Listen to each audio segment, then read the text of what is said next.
What's going on, everyone? I hope that everyone's had a very blessed weekend, that you're all enjoying your special Labor Day Monday. I'm your host, SchuZ Schumaker, and I'm at my home in Gilbert, Arizona. And I couldn't be more excited than to welcome and continue this great Dream Vision series with two DV alumni and University of Colorado forward Evan Battey and Northeastern guard Myles Franklin. Now I promise you that you're not going to miss sharing and staying up to date with SchuZ Zone and the future of this Dream Vision series, along with many other great series in the upcoming future. Along with that, my show on YouTube called The Breakdown. So make sure to go and follow my Instagram and Twitter at Schumaker. That being said, let's get right into it.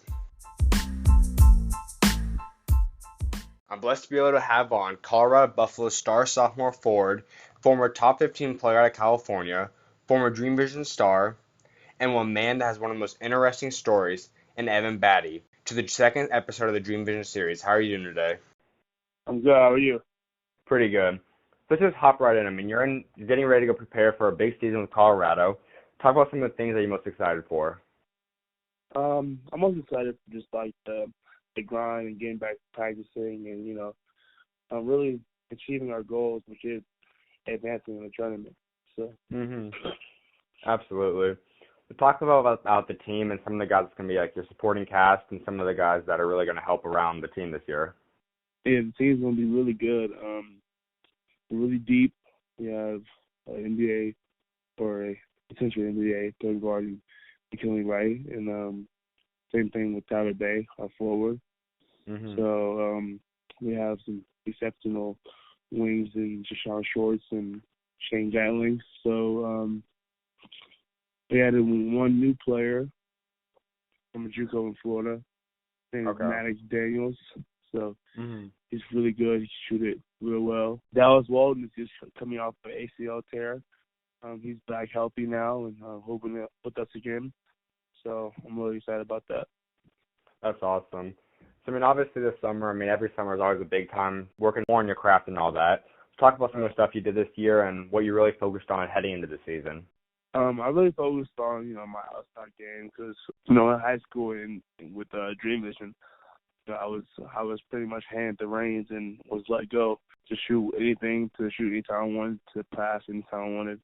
So my coaches had that trust in me. So my coach said, he wants me to be that true inside-out guy. So that's what I worked on this summer. That's big time. So, you've had the experience to be able to go play with the Drew League team now. How was that this last summer? It was good. The year before I played with a former Buff. Played in the league for Indiana Pacers and New York Knicks. But this year I played with a new team called CABC SoCal, comprised of a couple of Dream Vision players with me, Julien Franklin, Jay Common, Max, so a couple of Dream Vision alumni. But it was really fun just hooping with all the dudes who were going to college. We had some OGs and AJ, our trainer, and it was really fun. That's awesome. So how did you originally get the experience to go talk to the Drew League people and kind of form that team? And was it connections or was it someone else on the team that reached out to you, or how did you get that experience? We all knew, but we just came together through our trainer, AJ. He trains all these players, so just created a Drew League team out of that. Okay, that's awesome. So how do you think that really came out and helped you prepare for the season this year? I think it helped me prepare for the season this year because the physicality of the Drew League is pretty intense. So you can't just walk in the lane and get a bucket. You have to absorb some type of contact to finish at the rim or finish in traffic. So and then from an outside standpoint, the Drew League are all NBA rules, so it's all pro rules. So the 3-point line is pushed back. So you have to expand your range or you don't shoot. So. Absolutely. So now heading into this season, what's some of the things that you've noticed so far, like how your roles changed from last year to this year? Yeah, I feel like my role this year, and I'm always going to be like that Swiss Army knife, and in the fact that I do anything teams ask me to. This year I see myself being a facilitator out of the post or out of the high post, wherever my team needs me, and a scorer. So really that can do all things type of guy. Absolutely. I think that's always like one of the most crucial roles. I mean, obviously there's the main guys, the star players, but like if you don't have the kind of guys like you, the things don't come together. I mean, I think that's something that kind of like Boris Diaw type, like Boris Diaw was a great player for the Spurs, and helped them win 2 championships. So just Draymond Green is another one, just all-purpose dudes. So. Exactly. That's what I was just going to say. I mean, Draymond's awesome. I think he was one of the first guys we finally have got credit in the modern game. I mean, obviously, Steph and Clay and KD were the main faces of it, but Draymond was one of the most crucial pieces, if not the most crucial piece for that team. Right. So what would you say like you pride yourself in the most? I just want to show my passion every time I play.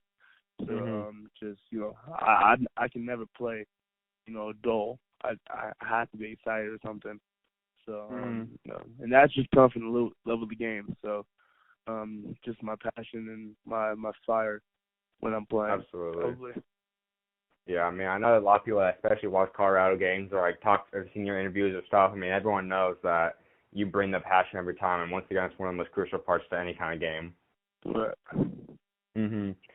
So, when you were first originally deciding what college you're going to attend, why was it Colorado, and like what kind of went into why you chose them? It was multiple factors to why I chose Colorado. Because my final 3 was Miami, Purdue, and Colorado. I did the visits in order of Colorado, Miami, and Purdue. So Colorado was my first visit, my first college visit. So, it's beautiful out here. You automatically fall in love once you come here. So, I knew it would be hard to beat from a standpoint of the fans, the coaches, the team, camaraderie, all that. All those intangibles that come in with a great basketball team. And then Miami, I had a little bit of misconception about Miami. I thought it was like a big school. Public is actually really small and private. So, I mean, it just threw me off guard a little bit. So my final 2 choices was out of Colorado and Purdue. So ultimately, I just chose Colorado because I just liked the more the team camaraderie. And the fact that it was in the Pac-12 and my sister went to Oregon State. My dad went to UCLA. Mom went to USC. So I'm a Pac-12 baby. That's awesome. I think another thing that Colorado, I mean, they're not necessarily regarded as one of the top, obviously, schools in the country every year in and year out. But I think recently, I mean, you see a lot of guys. I mean, obviously Dinwiddie, you see Derek White. I mean, you see a lot of these guys starting to come from Colorado, which are trying to make a big impression. Right, that development that we do here. I mean, we focus on defensive rebounding. That gives you a shot. That gives you a shot at the league in any chance. So I mean, so many dudes in the league can score. I mean, it's nice to have that as an addition to your game. But if you defend and rebound, you have a chance. Absolutely. So now you had originally registered your first year due to an NCAA rule, which was because once you failed a couple classes in its freshman year. So were you aware of that rule when it first occurred? Yeah, when schools were recruiting me, we were all aware of that. Schools. Luckily for me, I guess I was such a good player that schools didn't really care about that. The fact that I had the red shirt. Well, it wasn't. It was up in the air until we submitted the waiver to play that year, and it got denied. So, yeah. So is there something that once that occurred, something kind of changed in your mind mentally in terms of like you want to focus more on grades, or was it just something that you just kind of had to do, or what was your mindset after that? My grades after failing ninth grade gradually increased from a standpoint that I was just older, more mature. So I think that's the main thing. I don't know. I mean, the rule obviously is I wasn't really well aware of that rule, but I think it's just one of the most important things at school is to learn. I mean, obviously, if you can improve as you go up, that's what you want in life. I mean, to have learning experiences and makes you better down the road. Right. That was what we were selling for that waiver because the improvement was there, but they just couldn't get over that ninth grade year. So sit out 2 years in a row. It really stung a little bit. No doubt. So then talk about something. I mean, for those that know your story, I mean, it's something that's really remarkable, especially for you still to be able to play basketball. Right. So, I mean, you suffered a stroke and 2 seizures. So what exactly was happening, or what were you doing when that occurred? So I was actually playing basketball. I was home Christmas break. You know, day after Christmas, you know, eating good, eating with the family. You know, I went to go hoop the following morning. You know, just when I was playing basketball with my friends, I was dribbling, couldn't really feel the ball anymore. So, you know, I was kind of losing the ball and couldn't really feel my legs. So I sat down, you know, got some water, had like a protein shake or whatever, and it helped a little bit. But ultimately, my friends had to call my mom because, you know, I couldn't talk. So when you have a stroke on the left side of your brain, it affects your speech and the right side of your body. So I just couldn't control that side. Just felt numb. The stroke is like the opposite pain. Actually, it's like you just can't feel anything. Wow. Yeah. That's something that was really remarkable to still be able to keep playing and come back from that. I mean, It's obviously, once again, just something that God can put in our paths that is a trial, but we come out stronger for sure. Yeah, of course. So, I mean, talk about the recovery process. I mean, obviously it wasn't just a quick, easy coming back. I mean, talk about what you did and the kind of steps that you followed to be able to come back to where you are today. Oh, no, it was definitely not quick and easy. I mean, it's probably the opposite of that long and difficult. Months of physical therapy and months of speech therapy. I had to learn how to talk again, like from square one. So that was tough in its own because, you know, I'm usually like a team leader, a really vocal person, and, you know, being robbed of my voice almost was tough for me. Some people at Colorado was talking about. I mean, that's something that even though you're still struggling to that, you still were always trying to be the leader of the team. I mean, that's something that just prevails, and you can't really deny that. I mean, whatever the trials are, you stay true to who you are, which is something that's really irreplaceable. Right. So were there some people that you really kind of gathered around and kind of relied on the most during your rehab process? You know, it was definitely family first. You know, like it should be and like it always been. So, you know, my dad, mom, and even my sister came in huge for me while I was rehabbing. Just, you know, getting me out of the house and, you know, just making sure I had physical therapy and speech therapy every day. And, you know, just those little things, those little encouraging things, because when you can't do something, you don't like to do it. So I didn't like to talk when I had my stroke.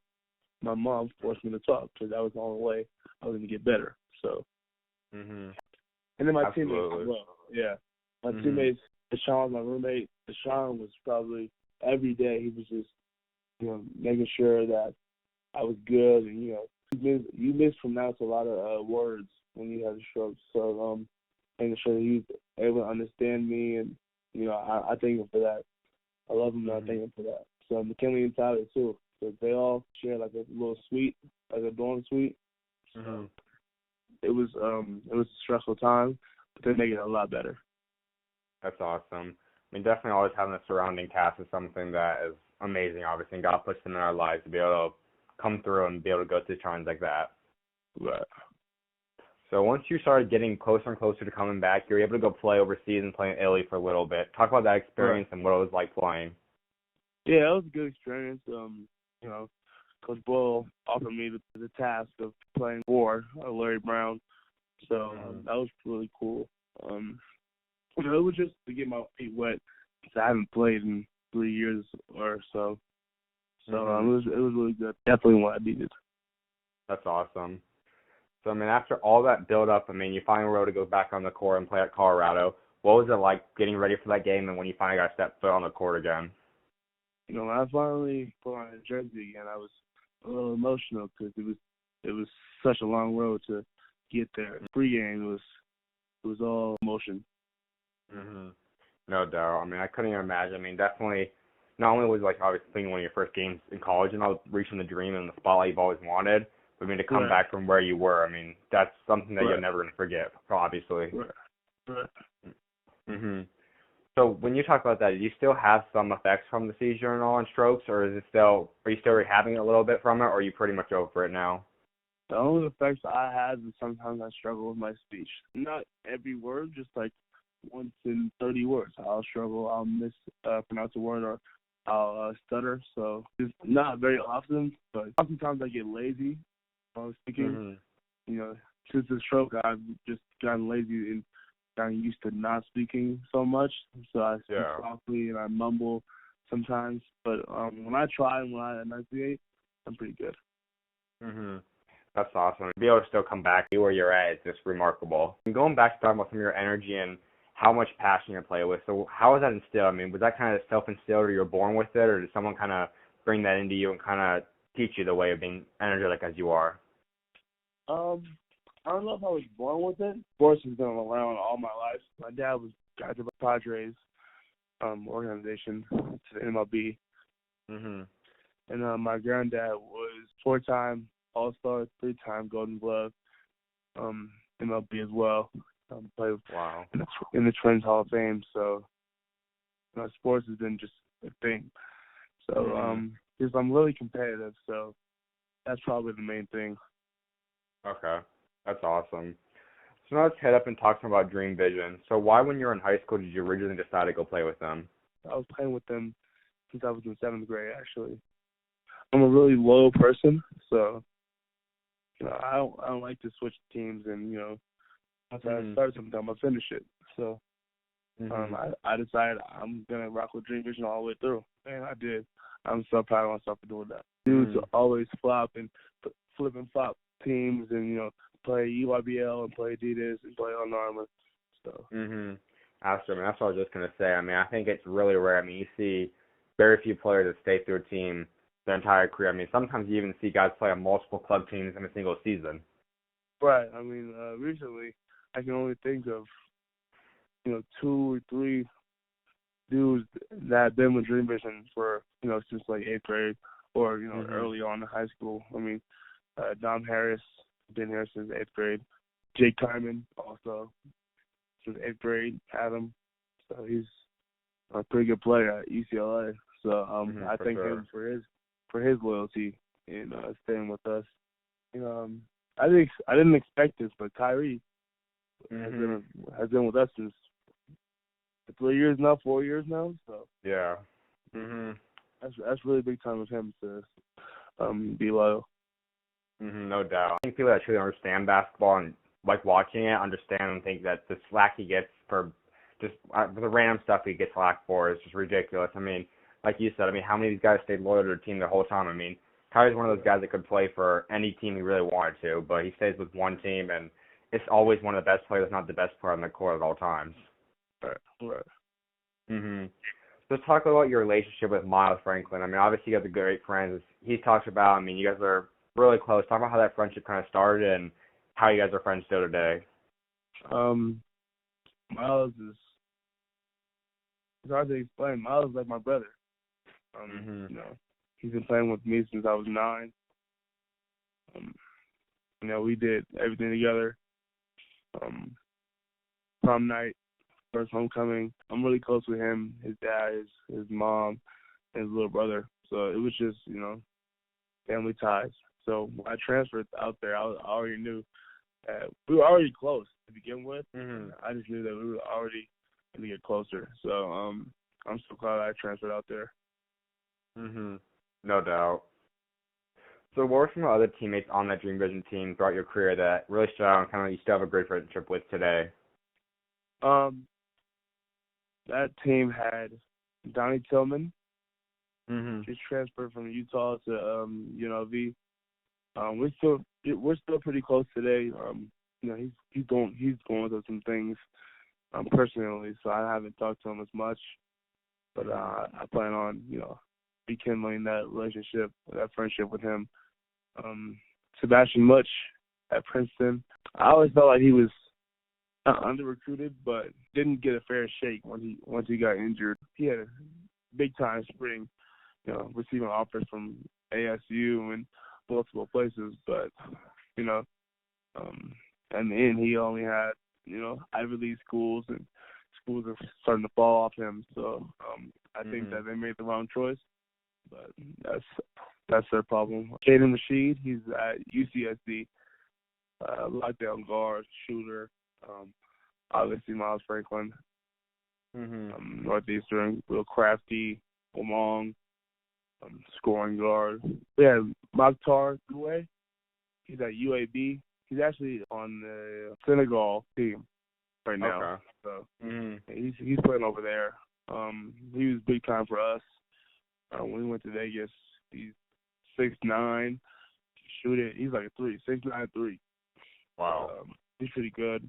We had Cap Uzan from Vegas. He went to Vanguard for a little bit, and then went pro in the JBA. Also, we had Christian Papula. He played at Utah as well. So Okay. And those were all like the main guys from my standpoint. So that's awesome. So looking back, what's some of your favorite memories or the best parts about being a part of Dream Vision?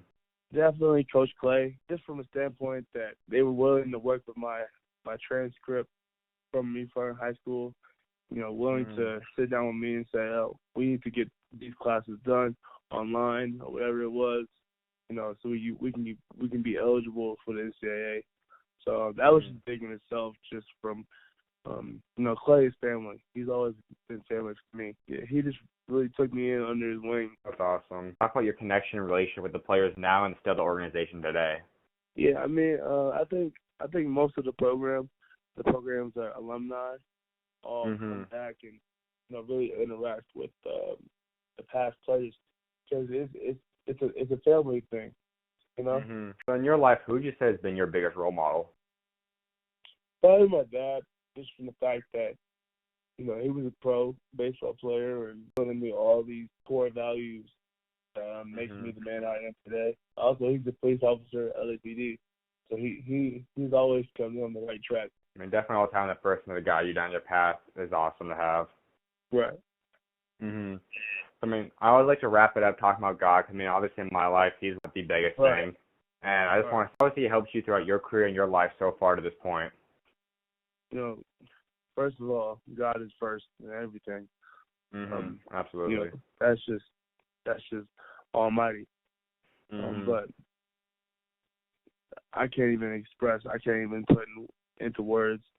I can't even quantify the role that God has played in my life. I still go to FCA, so fellowship through Christian athletes.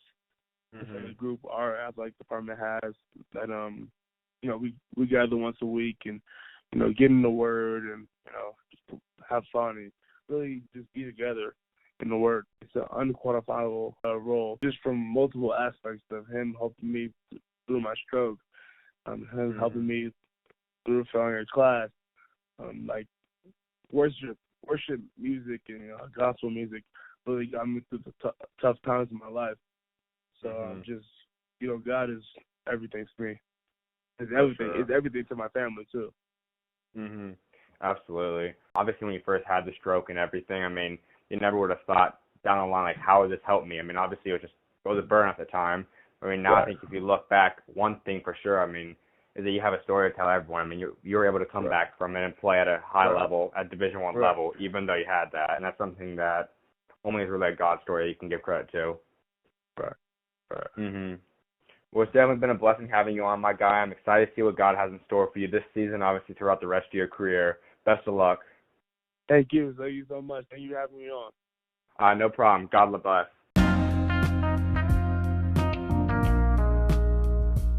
Coming up next, you're not going to miss hearing from what Myles Franklin has to say as he talks about playing for Northeastern, talks about what he's going to do for his upcoming junior year, what he's worked on in his junior season and preparation for it, and playing with Evan Battey, of course, what it's like playing for Dream Vision and what his career was like as he's now an alumni of DV.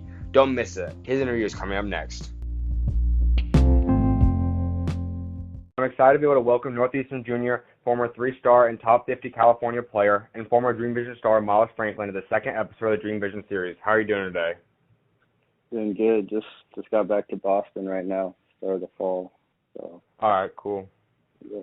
Let's jump right into that. I mean, obviously, you got a big season coming up. Are you excited for that, and what are you most excited for? It's going to be a big season. I mean, we're coming off a good season last year, and then we're going to have a lot of new faces this year. So we had guys that transferred and graduated, so it's going to be a whole new team, basically, and excited. That's awesome. Can you talk a little about some of the new guys and some of what the team's kind of looking like right now? Well, we have 4 new freshmen. Okay. So two international players, one from Croatia and one from Germany, and another guard from New York, and then like a power forward from Phoenix, Arizona. Mhm. So they're looking good so far. I think they could really help us out this year. So that's awesome. We'll have a really good year. So hopefully make it back to March Madness again. No doubt. So talk a little about this offseason and what you've really focused on working to improve on for this upcoming season. Mostly just working on being consistent with my jump shot, just making sure, try to get my percentages up and all aspects of my game, free throw shooting, 3-point percentage, just try to get as consistent as possible, like trying to shoot spots, like make 5 at each spot or 10, stuff like that. For sure. Yeah. Talk about how your roles kind of changed from last year and now heading into this season. It'll be a lot different since last season. Last season, come in on I was one of the better defenders, so kind of looking like I was more of like a defender, like spot up shooter type role. Run the team a little bit, but this year I'm gonna have a bigger role, so be trying to lead the team at the point guard position, and trying to get wins, trying to create for my teammates and for the basketball. So I think it's gonna be a good year. Absolutely. I mean, you touched up a little about talking about March Madness, but talk about how the feeling was in the environment of being able to go play at one of the biggest stages in all basketball. It's definitely, it's like a dream come true, You're always watching March Madness on TV since you were little. So to actually be in the game and to experience, like, just everything, like the private jet to the game to our own hotel to everything like that. So it was really a great experience. And, no doubt. One I won't forget. So. I mean, I think definitely, like, when you think about it, obviously some of those schools like Kansas, the Dukes, the Kentuckys, and all of them are kind of like going locked in. Yeah. But when you're like not necessarily going in locked in, you actually like truly work. I mean, they work, of course. Don't get me wrong, but like push through the odds and like are able to get to that point, and you're able to get it. I think that obviously feels even more passionate and more incredible. Yeah, especially when for like a conference like us, like it's you usually get like one team, maybe like no, not even 2. But, so just to be that team, it's no doubt. Really great. So what was one of the biggest takeaways you had from playing in March Madness? I feel like it just makes you want to get there again. Like it motivates you to get there again. I mean, it's a big stage. There's so many cameras and people. It was really crazy. So. Absolutely. So talking about more about your game, like what's something that you really pride yourself in the most? I like to share the basketball. I like to do assists and stuff like that. So, I like making plays, being like a playmaker, So what would you say as a team your biggest goals are? Finish top 3 in our league and win our conference tournament. I guess that's the big 2 right there. So. Absolutely. So why did you originally decide to go commit to play at Northeastern? I thought it'd be good for me academically and on the basketball side of things. I mean, playing a decent, pretty good mid-major conference and play like a pretty high major schedule. So always playing good competition and like being seen, and then also when I finish, I'll have a nice little degree from Northeastern. So I think it was a pretty good choice for me. No doubt. So what are some other schools you were considering, or was Northeastern just by far your favorite school? I was considering like Boston University, Rice, Hawaii, LMU, a couple of those schools. But I think it was cool to, get away, be, far away from home like kind of be on your own, and then. Yeah. So let's jump in and talk about your family. I mean, obviously in the last episode we talked to your dad, Coach Julien Franklin, but talk about how he's kind of helped you and kind of guided you through your career so far. Yeah, he's been a big role on me, coaching me, training me, got me to where I am today. So. No doubt. It helps. Yeah. And obviously your brother Julien, how has he helped you? I mean, growing up playing against each other, I imagine a bunch. How was it like playing with him and against him at times? It was always good. I mean, when we were little, he was more of a football player, so when we'd play, like I'd be like, he's like, oh, you have to go easy on me or stuff like that. But he ended up, starting to work out more with us and stuff, and started to fall in love with the game, and it's been really good, to have someone to like train with, because we could go back and forth, like, no, you gotta work harder, stuff like that. Competitive when we play 1-on-1 and stuff, or when we played together. When we played together in high school, it was really fun. So it was a really, really good experience. No doubt. I mean, I know the dad was obviously talking about that. I mean, having a situation where, it's hardest for anyone to make Division I, but out both you guys, both having two brothers be able to play at Division I, it's awesome for him, and obviously awesome to see you guys know that you guys are both at the level you guys always dreamed of. Yeah, for sure. Definitely a blessing. No doubt. So let's jump in and talk about Dream Vision. So why originally did you decide to go and start playing with them? Well, since my dad became a coach there, I played basically since 8th grade with Dream Vision. And I played I'd play 7th grade. I'd play up with the 8th graders. But I wouldn't play that much. I would just kind of be on the team because my dad was a coach, practicing and playing with the other guys that were a little older than me, a little better than me. So, and then I just always played with them, 15, 16, 17. So I think I never played for another team during AU. So. Wow, that's awesome. So talk about your relationship with Evan. I know you guys are pretty close. Talk about how you guys kind of grew and how you guys still stay in touch today. Oh, well, yeah, we used to play in 4th grade on the same team. So we had a little team called F.I.B.A, which is an Adidas-sponsored team. Southern California All-Stars. And from there, we became good friends. And then we played on the same team in 5th grade. Then kind of 6th and 7th grade kind of went our separate ways, but always kind of stayed in touch. And then during high school, kind of got back together. We'd work out and stuff, and then made the decision that we wanted to go to the same he wanted to go to the same high school. So, and that was really fun, playing with him, and we just, always keep in touch whenever we're back in California together. We're always hanging out. That's awesome. Talk about some of the other teammates you had with Dream Vision and how they kind of helped you and where they're kind of at now in their careers.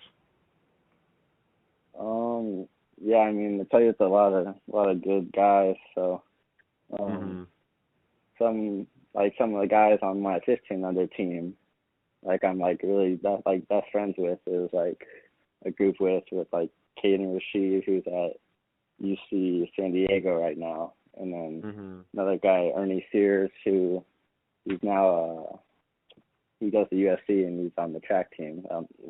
He's Olympic high jumper. Wow. And so, those guys are my good friends, and obviously everyone that I've played with, we'll, don't keep in touch like that, but all, if we see each other or, someone posts something, we all keep in touch. So I think it's really, really great to, play with everyone all over and build bonds with people. For sure.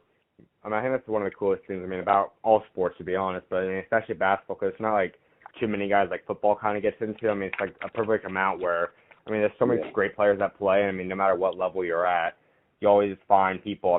If you go to the pros, obviously, in the NBA, overseas, G League, college, whatever level it is, you've got so many relationships built up from all the club teams in high schools and during your high school and middle school and elementary school kind of schooling and all. where it's like you Yeah. just have connections for the rest of your life, which is always great to see and have. Yeah. Without basketball, I'd not know nearly as much as people right now. Absolutely. So what do you say would be one of your favorite parts about being a part of Dream Vision?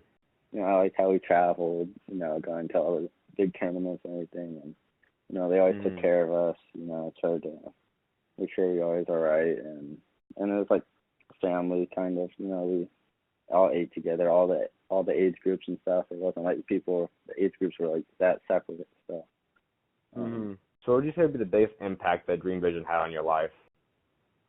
probably just putting me in position to be recruited. I think that was the biggest takeaway I got from them. No doubt. So who in your life would you say has been like your biggest role model, the person you kind of go to for help whenever you need help? I would say my mom and dad, because they both helped me with different things, different aspects. Yeah.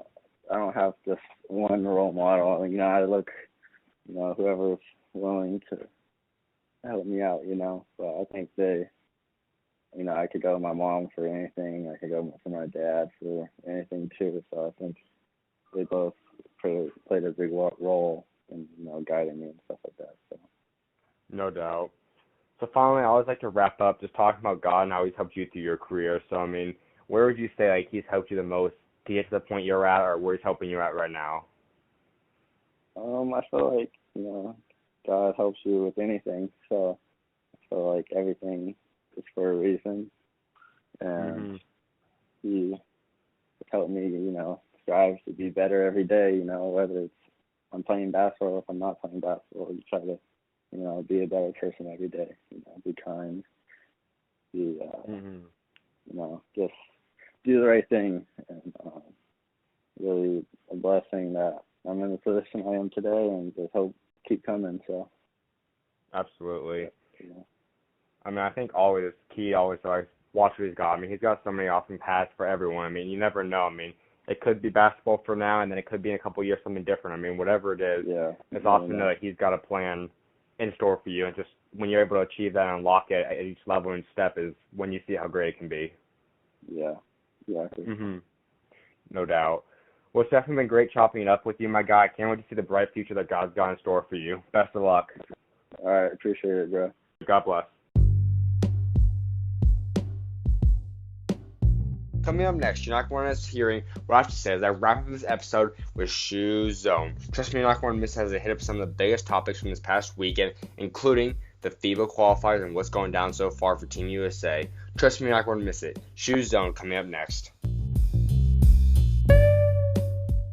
I'll just jump right into the FIBA qualifiers. Man, this is just one of my favorite times of the year. Honestly, it's not even compete with how much I enjoy the NBA season or NBA playoffs. Because, listen, when you take these players and, like, just think about it. For those listening in Arizona, for those listening in California, for those listening in whatever state you might be in, think about this. Whenever you represent something, if it's in athletics, if it's in business, whatever it might be, when you're representing your state, your city, or whatever, it takes pride. So when you go see a bunch of 12 men representing countries in their sport that all take extreme pride, nothing gets too much better than that. I mean, Giannis said this represents finals. This represents MVP. This is better than this if he wins this with Greece. Something about that pride, and that's just is so powerful and special to watch. So yes, I'm waking up early in the morning. I'm staying up late watching these games. I love the FIBA qualifiers, and I cannot wait for the Olympics next year. Now, just even makes it better. Team USA kicked it off with a big-time win, 88-67 over the Czech Republic. Donovan had 16, Harrison Barnes had 14, all-around great performance. Myles Turner was a monster. He was absolutely a monster on the rebounds, obviously blocking shots. Tatum looked really solid. Joe Harris looked good. All kinds of good stuff. Kemba Walker, he was spectacular as well. Now, on the other side, though, Tomas Satoransky put up a heck of an effort. I mean, his performance was absolutely astonishing. I mean, along with other games, though, I mean, you got Giannis destroying. Obviously, Bogdan Bogdanovic is looking exceptionally talented and special right now. That France and Germany game was absolutely one for the ages. I mean, Fournier and Schroeder went at it. Obviously, Rudy Gobert was special. A lot of great stuff going down so far. I mean, FIBA qualifiers, if you haven't checked in, you must go tune in. This stuff is incredible on ESPN+. I mean, it's something special to watch. Now, two things that are not so good. One, DeMarcus Cousins, a warrant was erased for the rest of DeMarcus Boogie Cousins. If you guys did not hear, the TMZ leaked phone call between him and his ex-wife to allow his son to be able to go to the wedding. Not sure you want to hear it, but it is devastating. Now, will anything really happen to Boogie? I highly doubt it, because it's not something that's that bad in terms of legally issues. But it's just disappointing to hear that. I mean, under the circumstance, no, it's ridiculous. Do I understand why the Karens happened there? No, it's absolutely ridiculous. But at the same time, he has to live to a higher standard. And I know he knows that, but end of the day, it is what it is. I mean, he was getting married and wanted his son at the wedding. Can you blame him? Now, other thing, Wilson Chandler suspended 25 games for performance enhancement drugs. Now, originally he says an apology and then says that he never really was aware of this. He said it was a new substance in the rule book, and then Woj tweeted out that it's been around since 2016. Not good news for Wilson Chandler. Now, I wouldn't be shocked to see him off the Brooklyn Nets soon. And you know who I think is going to replace him? Carmelo Anthony. Kyrie Irving and Kevin Durant both pushing to sign Carmelo Anthony. And tell me that's something that's not going to be special. I'd absolutely love to see that. I think that'd be a perfect fit.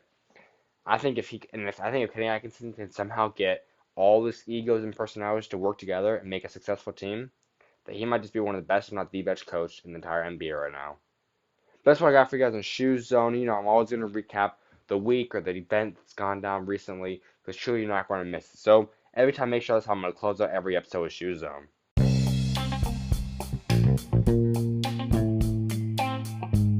Thank you so much, everyone, for joining me again today. I hope you guys all are enjoying the Dream Vision series, as this will continue for the next couple of weeks. I don't think you guys are going to want to miss it. So make sure to go head over and follow me as Schumaker to stay up to date on everything. You'll follow me on Instagram or Twitter. Make sure to go subscribe to my YouTube channel at The Breakdown. You're not going to miss what I have to say, as I have new episodes coming out, working on the schedule. You guys are not going to miss it. Trust me. Big time stuff coming there as well. I mean, I got future series such as Confident Magic 1, Compass, Dream City, and so much more that you truly not want to miss. So make sure to stay up to date. You're not going to miss it. Go over there and follow. Now, whatever podcast platform you're listening to this right now on, make sure to go like, comment, applaud, subscribe, whatever it is to continue to grow this brand. I appreciate all you guys for tuning in and listening.